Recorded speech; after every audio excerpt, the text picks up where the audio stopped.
Welcome to Shameless. Here we explore the transformative power of courage and action. Thank you for joining us today. If you've enjoyed our conversations and you want to have more insightful discussions and hear from other incredible guests, don't forget to hit that like button and subscribe to our channel. Your support helps us to grow and continue bringing this amazing content. Thanks for joining in and enjoy today's episode of Shameless Podcast. How did you sort of navigate to the point where you then said, you know what, I'm going to take this in my own hands and I'm going to be very deliberate about the steps that I take in order to change your situation? So how did you move from feeling overworked, under-resourced, struggling to meet deadlines, and feeling and being exploited to where you are now? So, what's funny is, number one, when you're talking about setting your purpose and those goals, one of the things I always tell people is going into any type of setting it, whether it's work, professional, personal, whatever, know your boundaries and hold true to those boundaries. And the reason I say that is because I was overworked. I was honestly taken advantage of. And the reason I say that is because, number one, I didn't know my worth.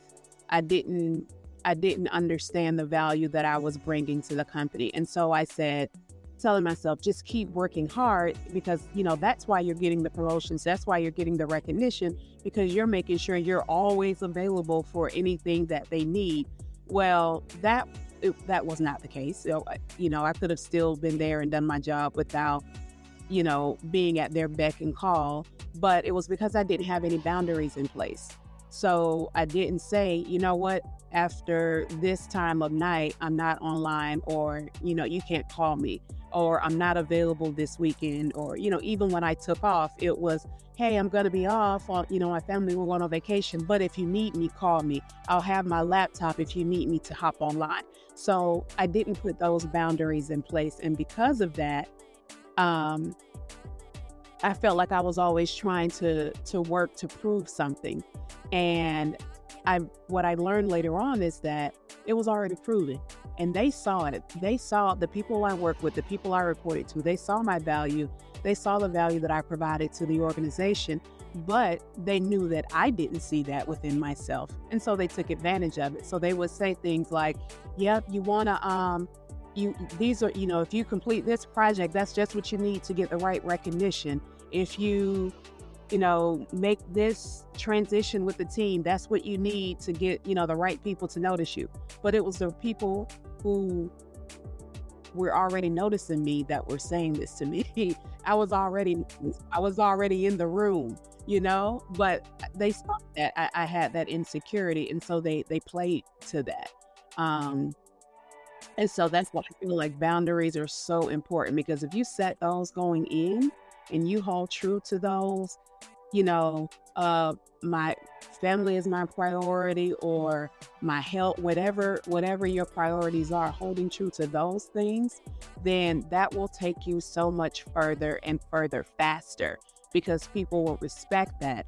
And they'll know going in, like, you know what, we can ask them to do this, but we need to make sure we give them time because, this is an important weekend and I know they won't work, versus, oh, we'll ask them to do this and they'll just work on it through the weekend and it'll be fine, And then how did you get to the point where you started appreciating your own value? And this is the last question about, well, we're going to transition at right after this question. So do remind me, because I sometimes get really excited by some of these. Some of your answers just lead to another question. I'll try. But how I got out of that, it was COVID. COVID was a turning point for me. And the reason it was a turning point is because we had to work from home. And when I started working from home and started hearing, I have 3 children, and started hearing them say, oh, it's so good that you're here now. And specifically my daughter, I have 1 girl and 2 boys, and specifically my daughter saying, I'm just so glad to be able to see you, and knowing, even though you're working, just to know that you're home, and just hearing things like that, it was like, whoa, I thought I was showing up because I still made it to all the games. You know, I would pick whoever I was assigned to pick up from practice or whatever. I was doing all of those things, but it was okay, I'm going to go to the game. And then when we get home, I need to get back online. Yep, I'm going to pick you up. And then when we get home, I need to go log back in. You know, so I would show up and then I was immediately going back and making work a priority. And so hearing that from them, it was really like a slap in the face. Like, wait a minute, you're physically there, but you're not really showing up.